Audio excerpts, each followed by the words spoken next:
प्यारे बच्चों, आज हम देख रहे हैं fund flow statement FM BCom second year के लिए क्वेश्चन नंबर 10। ये आपके आरबीडी बुक से है।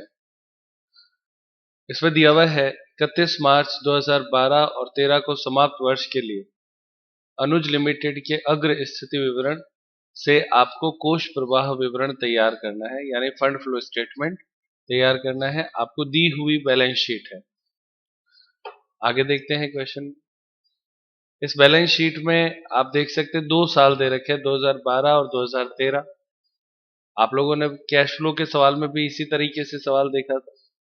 सेम सवाल होता है दोनों में, कोई क्वेश्चन में कोई चेंज नहीं होता। पूछा क्या जाएगा वो बात की बात है। अब इसमें आपके शेयर कैपिटल, डिबेंचर और general reserve, P and L, provision for doubtful debts और क्रेडिटर, ये आपकी होगी liability side. Fix assets less depreciation करके आपके लिखा हुआ है 4,20,000 और 4,90,000। इन्वेस्टमेंट दे रखा है स्टॉक, डेटर और discount on issue of debenture. ये फिक्टिशियस एसेट्स होती है। क्या होती है? Fictitious assets. तो फिक्टिशियस एसेट्स जैसे इसमें लिखा हुआ है, पहले तो 5,000 थी, बाद में डैश हो गया, मतलब नहीं है, नील है। इसका मतलब हो गया कि राइट ऑफ हो गया है। ये क्या हो जाता है? Right of. तो इसको राइट ऑफ लिखा जाता है, फिक्टिशियस एसेट्स के नाम पे ये आती है। आगे देखो, अन्य सूचनाओं में दो ही सूचनाएं हैं। आपके पेपर में भी लगभग इस तरह का ही क्वेश्चन आता है, जिसमें 2, 3 या अधिकतम 4, बस इससे ज्यादा नहीं। वर्ष के दौरान 3 लाख रुपए पर 15% लाभांश घोषित एवं भुगतान किया गया।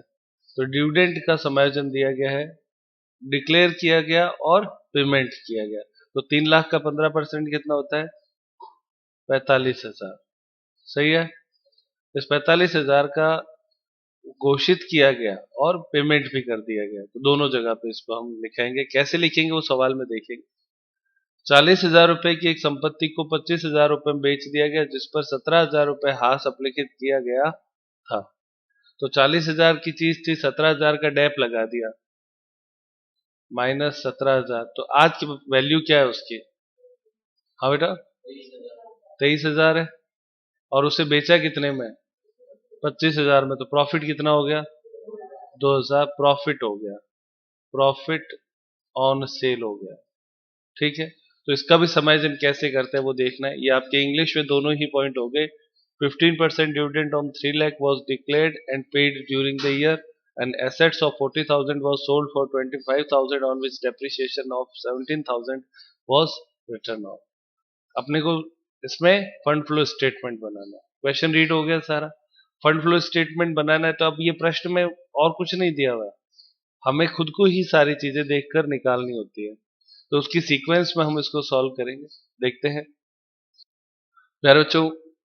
आप देखिए, हम आंसर स्टार्ट करते हैं तो सबसे पहला काम, बिना कोई अन्य बातें सोचे हुए, सीधा ही अपने को क्या करना होता है? Statement of change in working capital बनाना होता है। एक बड़े क्वेश्चन में ये 6 नंबर का हिस्सा होता है। तो मेरे हिसाब से ये सीधे 6 नंबर आपके खाते में आ जाते हैं। आपको केवल क्या करना है? क्वेश्चन में सी ए और सी एल मार्क करनी है। तो एक बार क्वेश्चन हम देखते हैं। देखो, ये रहा। इसमें सी ए में देखो, स्टॉक है और डेटर है। सी ए और सी ए मार्किंग हो गई। इन्वेस्टमेंट करंट एसेट्स में नहीं आता है। अगर मार्केटेबल सिक्योरिटी होता है ना, तो करंट एसेट्स में आ जाता है। अब इसमें भी कई बार प्रश्न पे ही डिपेंड करता है। फिलहाल सी ए दोनों हो गए। ये फिक्टिशियस एसेट्स होती है, हम पहले लिख चुके हैं, तो 2 सी ए हो गए। सी एल में एक प्रोविजन फॉर डाउटफुल डेट्स और सी एल में क्रेडिटर, ये 2 सी एल हुए। इतना सा पहचान किया है, 6 नंबर का काम हो जाएगा। तो ये सी ए और सी एल हमने मार्क कर दी है। अब आप वापस क्वेश्चन में आ जाओ।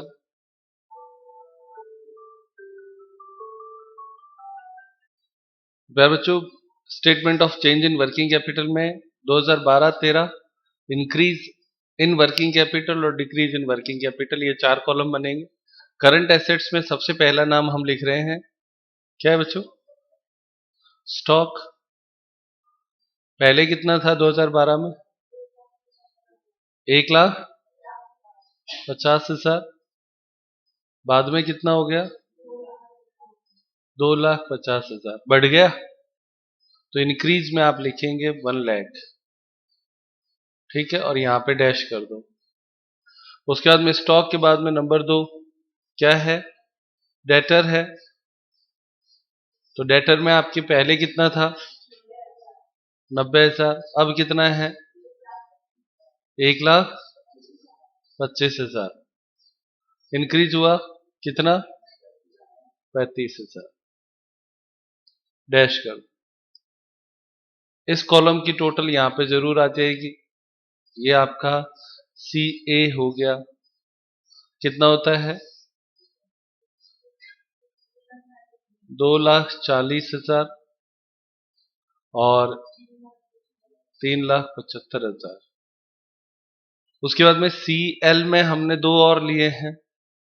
पहला प्रोविजन फॉर डाउटफुल डेट्स, उसका पहले बैलेंस कितना था 10,000, अब कितना है 15,000।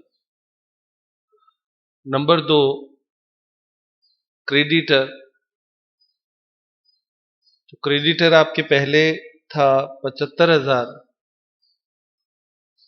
और अब आपके हो जाता है 1,10,000, ठीक है फिर। अब इसमें आप देखो 10,000 से 15,000 इंक्रीज होता दिख रहा है, लेकिन लाइबिलिटीज है इसलिए इसको डिक्रीज में लिखा जाएगा 5,000। उसी तरीके से यहाँ पे भी 75,000 से 1,10,000 इंक्रीज होता दिख रहा है, लेकिन लाइबिलिटीज है इसलिए लिखा डिक्रीज में जाएगा, कितना 35,000। बस ये इतना ही है। CA और CL मार्क करी, यहाँ पे फिर से टोटल लगेगी CL की, तो ये हो गया 85,000 और ये आपके हो जाएगा 1,25,000 और इधर भी आपके टोटल लग जाएगी 1,35,000 और इधर 40,000। अब आप यहां पे लिखेंगे इंक्रीज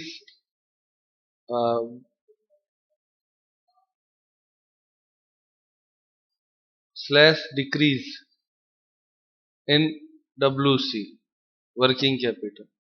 तो अब आप ये देखो यहाँ पे सबसे पहले वर्किंग कैपिटल तो निकालना है अभी, तो वर्किंग कैपिटल का फॉर्मूला हो जाएगा CA माइनस CL, वो केवल इस कॉलम के लिए है, इन दोनों के लिए। तो घटाओ कितना आता है, हाँ बेटा 2,40,000 में से 85,000 घटाओ 1,55,000, यहां पर 3,75 में से 1,25 जाएगा 2,50,000। इन दोनों में कितने का अंतर है, हाँ बेटा 2,50,000 और 1,55,000 में, हाँ बेटा 95,000 यहाँ पे आप लिखेंगे और इधर डैश कर देंगे। जिस तरफ कम है उस तरफ बैलेंस लिखा जाता है ना, ये हो गया इस तरफ का, ये आपके एक पार्ट हो गया। इसको आप यहाँ पे जैसे इंक्रीज और डिक्रीज शब्द लिखा था ना, तो अब आप यहाँ पे लिख सकते हैं increase in WC working capital 95,000। इधर भी आप देखो, इधर 1,35 है, इधर 40 है, ज्यादा कौन है इंक्रीज है, तो इंक्रीज वाले का बैलेंस इधर लिखेंगे 95,000 95,000 और इधर डैश कर देंगे। अब बाद में लास्ट में इन सब की टोटल वापस लगती है। टोटल इसलिए लगाते हैं कि इधर भी टोटल 250 दिखाना है, इधर भी 2,50,000 दिखाना है। समझ में आ गया डिफरेंस लिखा वो, और इधर भी 1,35 दिखाना है और इधर भी 1,35,000 दिखाना है। कुल मिला के इंक्रीज शब्द अपने आप में शो हो ही रहा है। 1,55,000 से 2,50,000 हुआ, इंक्रीज हो गया। इंक्रीज कितना आया 95,000। यहाँ पे इंक्रीज की टोटल ज्यादा है तो उससे पता चल रहा है कि इंक्रीज हुआ है। तो 1,35,000 और 40,000 का अंतर 95,000। तो दोनों तरफ आंसर वो सेम ही शो करेगा। अब हमारे पास ये कैलकुलेशन जो हमें चाहिए थी वो आ गई increase in working capital. Increase in working capital जो होता है वो यूजेज या एप्लीकेशन कहलाता है। यूज या एप्लीकेशन यानी उपयोग कहलाता है। तो ये जो 95,000 है उसके आगे आप ऐसे एरो लगा के लिख दो यूज या एप्लीकेशन। इसका मतलब uses and application of fund होता है ना, तो उसने उपयोग किया है, ये यूजेज में लिखा जाएगा। क्लियर? ये स्टेटमेंट 6 मार्क्स का होता है एग्जाम के पॉइंट ऑफ व्यू से, और आप देख ले बहुत आसान है, हर बार ऐसा ही बनेगा। हम सभी प्रश्नों में इस चीज को नहीं करेंगे, ये चीज आप पहले से कैलकुलेट करके रखेंगे, फिर हम आगे बढ़ेंगे। अब आप आगे देखो, पहला स्टेटमेंट पूरा होते ही आप सेकंड स्टेटमेंट पे आ जाओ, और उसका नाम होगा फंड फ्रॉम ऑपरेशन। तो फंड फ्रॉम ऑपरेशन कैलकुलेट करना है। इसमें आप एक स्टेटमेंट बनाएंगे, अमाउंट का एक कॉलम बनाएंगे। सबसे पहले लिखेंगे नेट प्रॉफिट, और नेट प्रॉफिट लिखने के लिए आप लोगों को करना क्या है वो देखें। क्वेश्चन में जाना है, क्वेश्चन में आपके देखो पी एंड एल पहले कितना दे रखा था। हाँ बेटा, यहाँ पे दिया हुआ था पी एंड एल 60,000, अब कितना हो गया 70,000, तो दोनों का डिफरेंस ले लेंगे 10,000। क्लियर? तो 10,000 डिफरेंस से अपना ये प्रश्न स्टार्ट होगा। लिखे,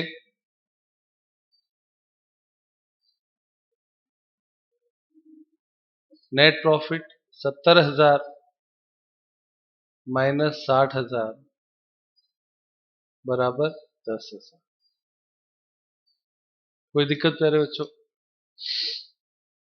अब उसके बाद में एक ही करके सारी चीजें लिखते हुए चलना है। वापस फिर से सवाल में जाएंगे, क्योंकि सारी सूचनाएं तो क्वेश्चन में मिलनी है अपने को, और कहीं मिलनी नहीं है। तो क्वेश्चन में किस तरह से देखेंगे वो सीखना है, इसलिए मैं बार बार क्वेश्चन को ऊपर लेता रहूंगा ताकि आप क्वेश्चन देख पाए। सबसे पहले आप इन समायोजन को देखा करो, क्योंकि यहां से सबसे पहले लेना होता है। इसमें आपकी डिविडेंड है देखो 45,000 का, सही है ना? 3 लाख का 15% घोषित किया और भुगतान किया। तो जो 45,000 घोषित करते हैं ना, ये ऑपरेटिंग एक्टिविटी है जिसको हम बोलते हैं फंड फ्रॉम ऑपरेशन। तो ऑपरेशन में आपके जोड़ा जाता है ये चीज। क्लियर? उसके बाद में इसने डेप्रिसिएशन का कहा कि भाई 17,000 का डेप्रिसिएशन था, तो ये तो बेची गई संपत्ति पे था, तो इसका तो फिलहाल कुछ करना नहीं, तो इसको तो लिखेंगे नहीं। 2,000 का प्रॉफिट हुआ था इसको बेचने पर। प्रॉफिट जो है वो ऑपरेटिंग में माइनस होता है, माइनस का निशान। लॉस होता तो जुड़ता, प्रॉफिट है इसलिए माइनस हो गया। समायोजन से तो हमने दोनों चीजें देख ली, समझ में आता है बेटा? दोनों लाभांश चुकाया, तो उसको चूंकि ऑपरेटिंग निकाल रहे हैं, हमारा ऑब्जेक्टिव क्या है? Fund from operation. Fund from operation का मतलब होता है बिजनेस से प्रॉफिट कितना हुआ। तो ये जो लाभांश है ना, ये बिजनेस का प्रॉफिट के पार्ट में नहीं है, ये तो लाभों का बंटवारा कहलाता है, डिस्ट्रीब्यूशन ऑफ प्रॉफिट है। तो इसलिए इसको नहीं लिया, इसको वापस जोड़ते हैं। ये जो 2,000 का प्रॉफिट है, ये जो 2,000 का प्रॉफिट है वो भी बिजनेस का नहीं है। संपत्ति बेचने से प्रॉफिट हुआ तो बिजनेस का कैसे हुआ? बिजनेस का तो तब होता है जब आप गुड्स बेचते। तो ये दोनों ही वापस एडजस्ट करने होता है उसमें। तो ये प्लस करेंगे और ये माइनस करेंगे। ये लाभांश दिया खर्चा था इसलिए प्लस किया, और ये इनकम थी इसलिए माइनस करी, क्योंकि अपोजिट रिएक्शन होता है। ये दो चीजें हम पहले कर लेते हैं। आप सवाल में वापस आ जाओ। एड डिविडेंड, तो डिविडेंड आपके दिया हुआ है 45,000, ये जोड़ना है। नंबर 2, वो प्रॉफिट तो घटाने वाला है, तो आप या तो यहां पे माइनस लिखेंगे। तो सेकंड ट्रांजैक्शन अपना है profit from sale of machine है क्या, एसेट्स लिखे। अब ये माइनस है तो यहां माइनस का निशान लगा दो, कितना है 2000, और ये ऐसे लिख दो। स्टेटमेंट अपने को ये सुविधा देता है। दोनों चीजें हो गई, यानी हमने फर्स्ट स्टेप में इसको करने के लिए वर्किंग नोट्स देखे थे। अब आप वापस फिर से क्वेश्चन में जाओ, ये रहा क्वेश्चन, यहां से हमने दोनों चीजें ले ली। अब यहां से डेप्रिसिएशन लेना होगा, ठीक है। तो आप एक्यूमुलेटेड डेप्रिसिएशन अकाउंट बनाएंगे, जैसा हम पहले बनाते थे वैसे ही बनेगा। और एक यहां पे और दिखाई दे रहा है फिक्टिशियस एसेट्स। फिक्टिशियस एसेट्स पहले 5000 थी, अब कुछ नहीं है, तो ये राइट ऑफ कहलाता है, तो इसको तो आप हाथों हाथ लिख सकते हो। तो अब हम इस यहां से पहले यहां देखा, यानी एडिशनल इंफॉर्मेशन, फिर किधर आए, एसेट्स की तरफ आए, फिर किधर जाएंगे, लाइबिलिटीज की तरफ। 3 चेकिंग होती है, पहले यहां फिर यहां फिर यहां। तो स्टार्ट करते हैं, देखो पीछे। अब आप यहां पे सबसे पहले तो ये लिख दो, एड, क्या नाम था, discount on issue of debenture, ये राइट ऑफ होता है, कितना, हाँ बेटा 5000। समझ में आ रहा है। डेप्रिसिएशन के लिए हम डेप्रिसिएशन का एक वर्किंग नोट बनाना पड़ेगा, तो नीचे यहां पे लिखें working note, first dep account, accumulated dep कह दो चाहे डेप कह दो, छोटा सा एक अकाउंट बनाना होता है, 2 लाइन का, ज्यादा बड़ा है नहीं, है ना। तो इस अकाउंट को बना के हम कैलकुलेट कर लेंगे। डेप्रिसिएशन पहले कितना दिया हुआ था आपके, हाँ बेटा, ओपनिंग बैलेंस कितना है डेप्रिसिएशन का, हाँ 90,000, तो लिखे by BD. Opening balance depreciation का इधर कैसे आया, क्योंकि डेप्रिसिएशन क्या होता है, एसेट्स में से घटाया जाता है, इसका मतलब लाइबिलिटीज की तरफ लिखा जाता है, और लाइबिलिटीज का ओपनिंग बैलेंस इधर ही आता है। और आप याद भी रख सकते हैं कि नहीं, डेप्रिसिएशन हमेशा ओपनिंग बैलेंस इधर आएगा ऑलवेज। कितना है ओपनिंग बैलेंस, 90,000। क्लोजिंग बैलेंस कितना है, 2CD लिख दो, 1,30,000। और उसके बाद में जो मशीन आपने बेची उसका डेप यहां पे आता है, टू डेप ऑन मशीन या एसेट सोल्ड, याद रहेगा 17,000। ये फिक्स है, कभी चेंज नहीं होगा इस अकाउंट में, ऑलवेज ऐसे ही बनेगा। तो अब आप देखें इधर का टोटल कितना होगा, 1,47,000।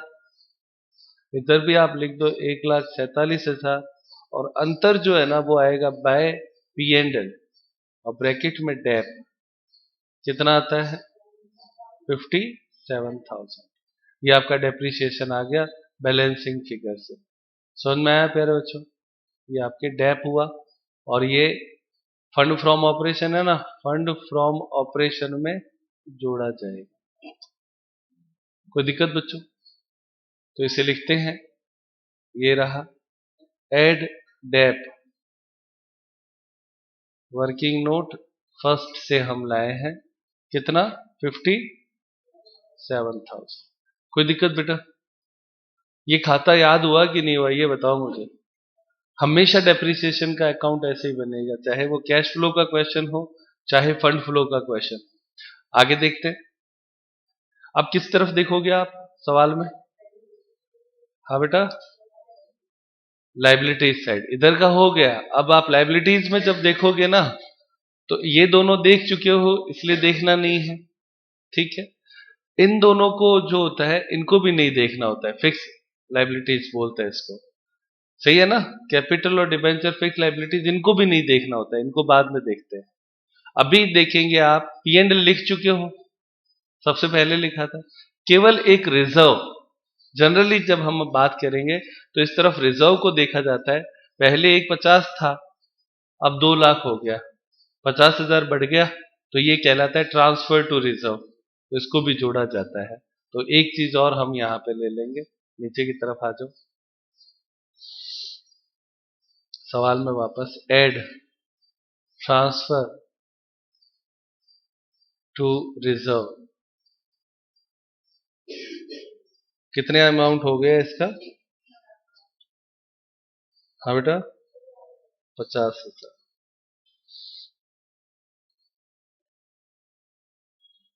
अंतर निकालो कितना आता है?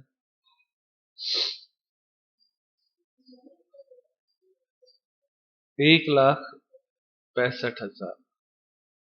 ये आपके कैलकुलेशन हो गई फंड फ्रॉम ऑपरेशन। कोई दिक्कत कर रहे? समझ में आया? 1,65,000, ये भी आंसर दिया हुआ होगा। हो गया।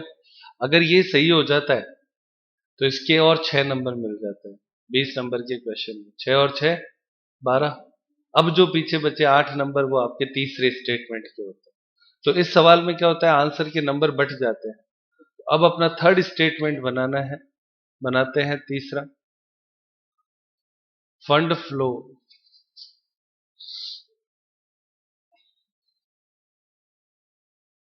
स्टेटमेंट। और फंड फ्लो स्टेटमेंट वर्टिकल और बैलेंस शीट यानी अकाउंट फॉर्म दोनों में बनता है। तो हम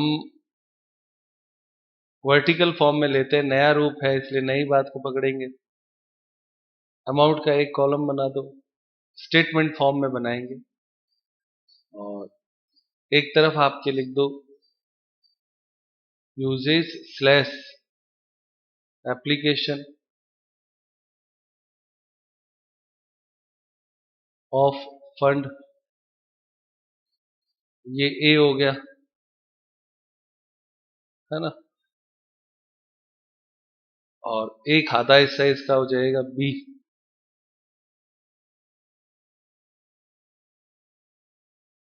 सोर्सेस ऑफ फंड।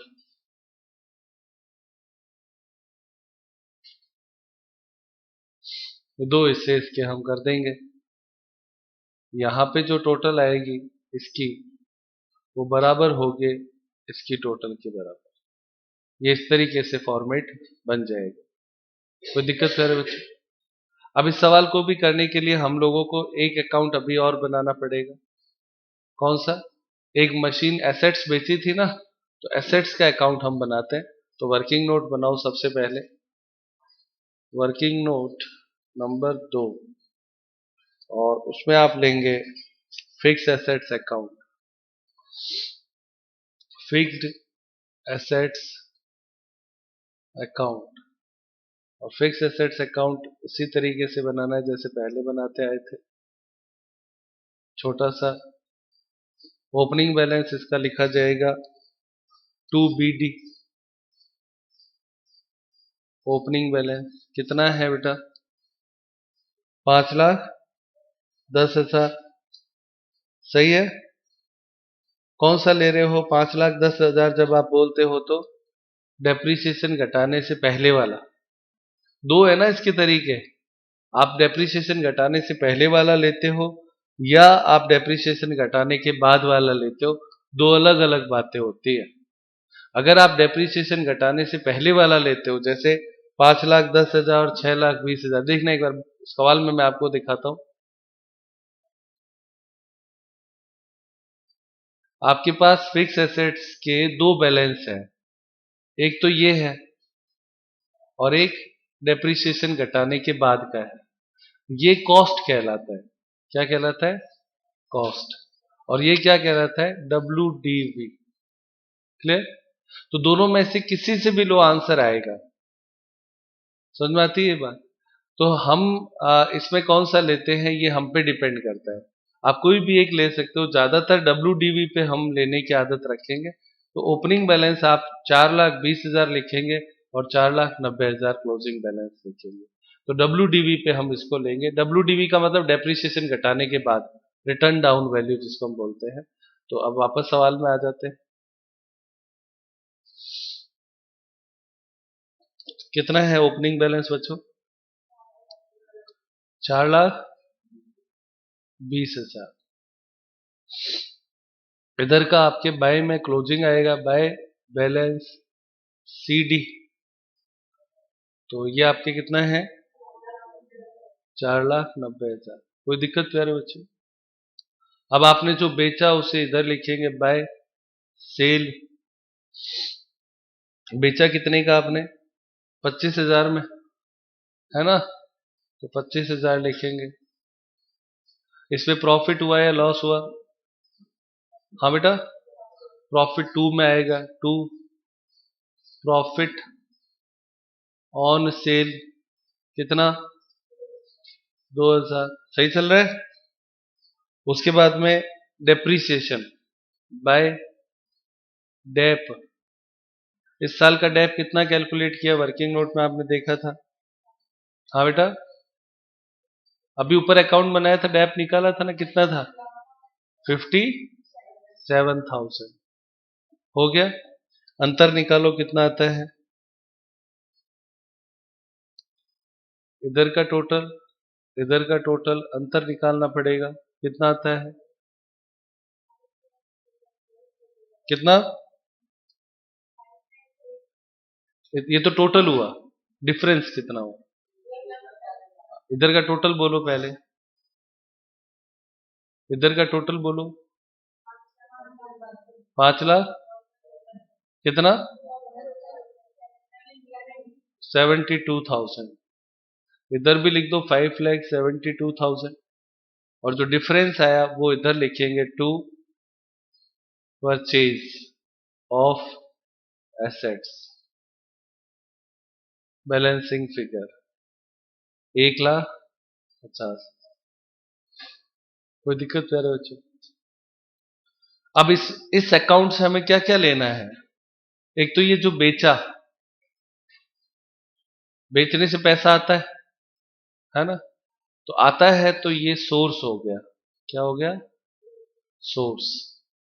1,50,000 इस ये खरीदा, खरीदा तो ये क्या हो गया? Uses, uses of fund. सही है?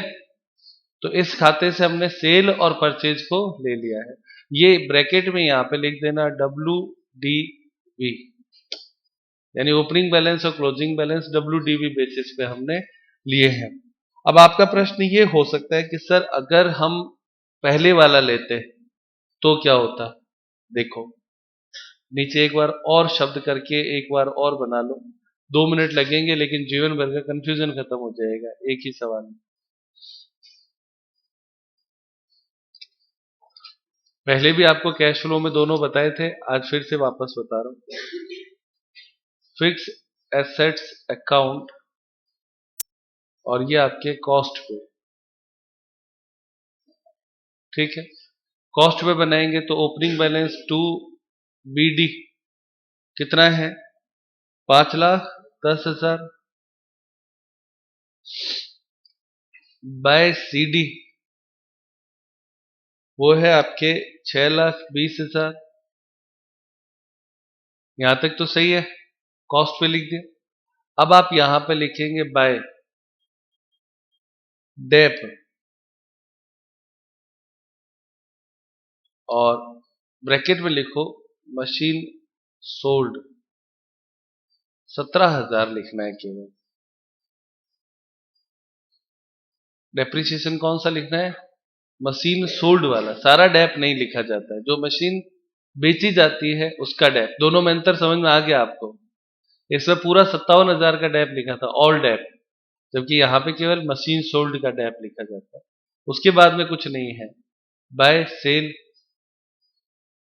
25,000, इसमें कोई चेंज नहीं है। और टू प्रॉफिट 2,000, इसमें भी कोई चेंज नहीं, सेम है सारा। अंतर बताओ इसमें कितना आता है? इधर का टोटल कितना होता है? 6,20,000 प्लस 25,000 प्लस 17,000। तेज बोलना पड़ता है। 6,62,000। इधर भी लिखो 6,62,000, और अंतर to purchase of assets balancing figure 1,50,000 same आया। यहां से वापस ये दो चीजें उठानी है, ये 25,000 किसमें एस और ये 1,50,000 किसमें यू। कोई दिक्कत आई बच्चों इसमें? अगर आप कॉस्ट से लेते तो भी सवाल हो जाता है, यदि आप WDV पे लेते हो तो भी हो जाता है। ये हमारी सुविधा और समझ पे डिपेंड करता है कि हम किस पे लेते हैं। बस अंतर डेप्रिसिएशन का आता है, जब आप कॉस्ट पे लेते हो तो जो मशीन बेची है उसका डेप आता है केवल, और यदि आप WDV पे लेते हो तो सारा डेप्रिसिएशन आता है। तो अकाउंट बना लिया हमने, इसमें एक एस मिला है और एक यू मिला है, तो ये रहे हमारे एस और यू। ये देखो यू है यूजेज, ये क्या है सोर्सेज। तो सोर्स में लिखो सेल ऑफ एसेट्स, कितने का बेचा 25,000। और इधर आप नंबर 1 लिखो परचेज ऑफ एसेट्स, कितना 1,50,000। ये हम दोनों चीजें क्यों की? क्योंकि वर्किंग नोट था। एक आपने डिविडेंड पे किया था ना, 45,000 रुपए का डिविडेंड पे किया था, तो वो 2 नंबर यहां पे लिखो डिविडेंड पेड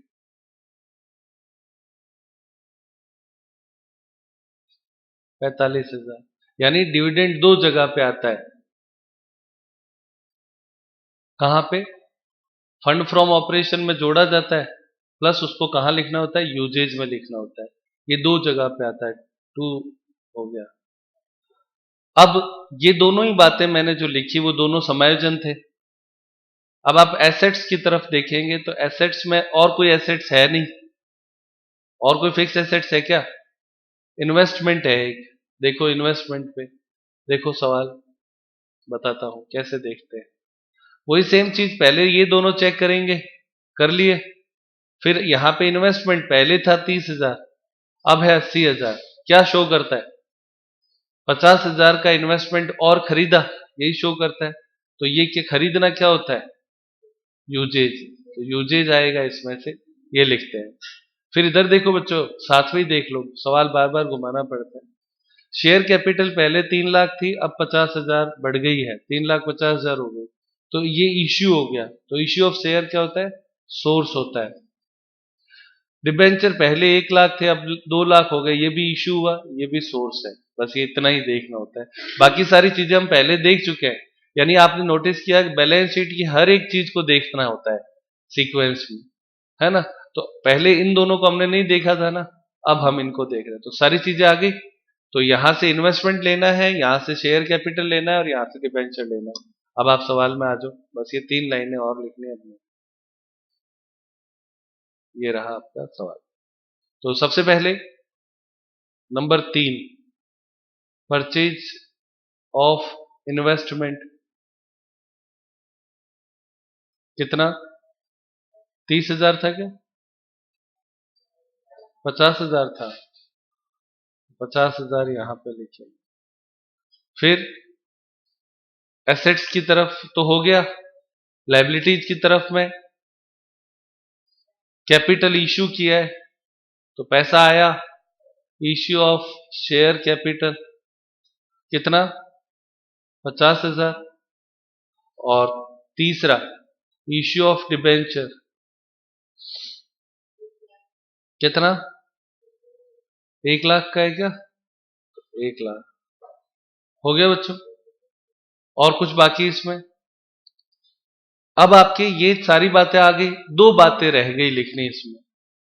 एक, जो चेंज इन वर्किंग कैपिटल था उसमें इंक्रीज हुआ था या डिक्रीज था? इंक्रीज था। तो इंक्रीज जो होता है वो यूजेज होता है। तो नंबर 4 लिखें, इंक्रीज इन WC, कितना हुआ अमाउंट? 95,000। और फंड फ्रॉम ऑपरेशन और यूजेज फ्रॉम ऑपरेशन क्या था? मतलब प्रॉफिट आया था ना, तो प्रॉफिट सोर्स होता है। नंबर 2 एक वर्किंग नोट और था ना, profit from operation, second calculation, तो प्रॉफिट फ्रॉम ऑपरेशन कितना आया था वो सोर्स पर लिखा जाएगा, प्रॉफिट फ्रॉम ऑपरेशन। तो देखो ये फर्स्ट स्टेटमेंट से आया था और ये आपके सेकंड स्टेटमेंट से आया था, ये दोनों लिखना भूलना नहीं है। तो ये प्रॉफिट कितना आया बच्चों? हाँ बेटा, 1,65,000 हो गया सवाल। सारी चीजें चेकिंग। अब आप टोटल लगाओ दोनों तरफ। ऊपर कितनी आते? 3,40,000 और नीचे 3,40,000। आप नोटिस करो बच्चों, एक बार में हमने पूरा क्वेश्चन सॉल्व किया। अब ये जो सीक्वेंसिंग होती है ना कि क्या क्या लिखना है, वो आपके पूरी सीक्वेंस से मैंने आपको बता दिया। सबसे पहले change in working capital, number 2 पे ये फंड फ्रॉम ऑपरेशन, और नंबर 3 पे यूजेज एंड सोर्सेज बनता है। चेकिंग करने का तरीका, पहले समायोजन, फिर एसेट्स, फिर लाइबिलिटीज, उनका आपस में कहाँ कहाँ देखना है, ये सीक्वेंस होता है। तो ये आपका पूरा सवाल हुआ प्यारे बच्चों। आज की क्लास यही समाप्त करते हैं।